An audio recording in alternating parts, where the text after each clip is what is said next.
नमस्कार दोस्तों, स्वागत है आप सभी का मेरे YouTube चैनल पर।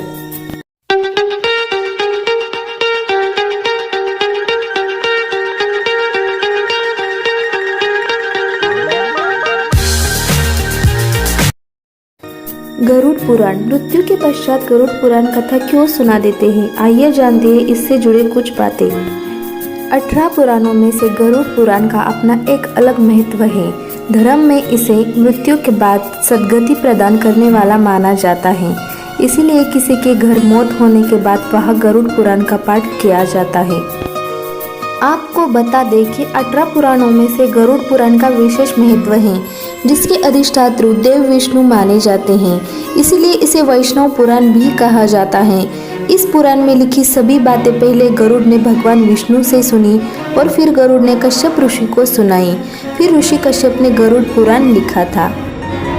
कहते हैं जिस घर में किसी की मृत्यु होती है तब उस समय वहाँ गरुड़ पुराण की कथा या पाठ कराया जाता है।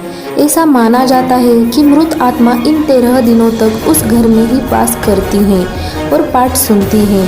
ऐसा गरुड़ पुराण में लिखा है। वह ऐसा माना जाता है मृत आत्मा इस गरुड़ पुराण कथा को सुनती है और वो पुनर्जन्म लेती है। हिंदू धर्मानुसार जब किसी के घर में किसी की मृत्यु हो जाती है तो 13 दिन तक गरुड़ पुराण का पाठ रखा जाता है। शास्त्रों के अनुसार कोई आत्मा तत्काल ही दूसरा जन्म धारण कर लेती है। किसी को 3 दिन लगते हैं, किसी को 10 से 13 दिन लगते हैं और किसी को 1.25 माह भी लगता है। लेकिन जिसकी स्मृति पक्की, मोह गहरा या अकाल मृत्यु से मृत्यु होती है तो उसे दूसरा जन्म लेने के लिए कम से कम 1 वर्ष लगता है। तीसरे वर्ष गया में उसका अंतिम तर्पण किया जाता है। फिर भी कई ऐसे आत्माएं होती है जिन्हें मार्ग नजर नहीं आता है और वो भटकती रहती है। क्या है गरुड़ पुराण?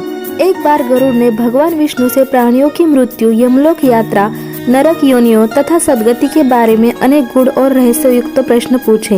उन्हीं प्रश्नों का भगवान विष्णु ने सविस्तर उत्तर दिया। यह प्रश्न और उत्तर की श्रृंखला ही गरुड़ पुराण है।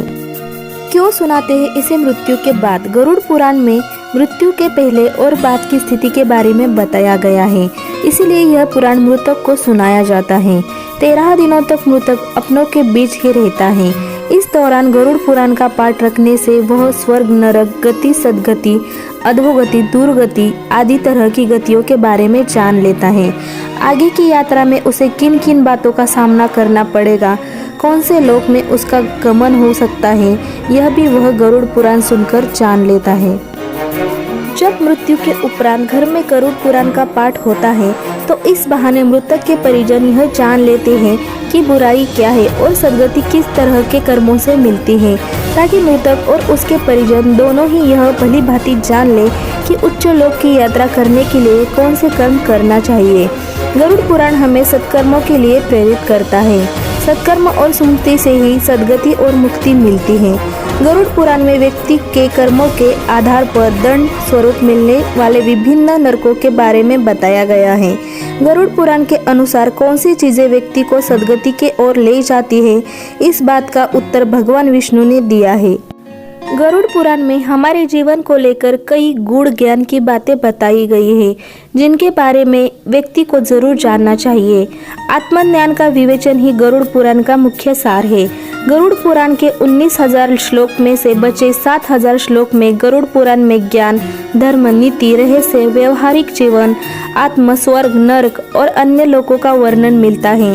इसमें भक्ति, ज्ञान, वैराग्य, सदाचार, निष्काम कर्म की महिमा के साथ यज्ञ, दान, तप, तीर्थ आदि शुभ कर्मों के सर्वसाधारण को प्रवृत्त करने के लिए अनेक लौकिक और पारलौकिक फलों का वर्णन किया गया है।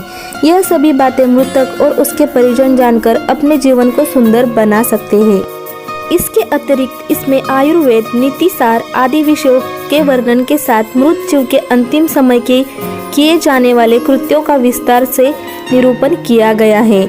कहते हैं कि गरुड़ पुराण का पाठ सुनने से ही मृतक आत्मा को शांति प्राप्त होती है और उसे मुक्ति का मार्ग पता चलता है।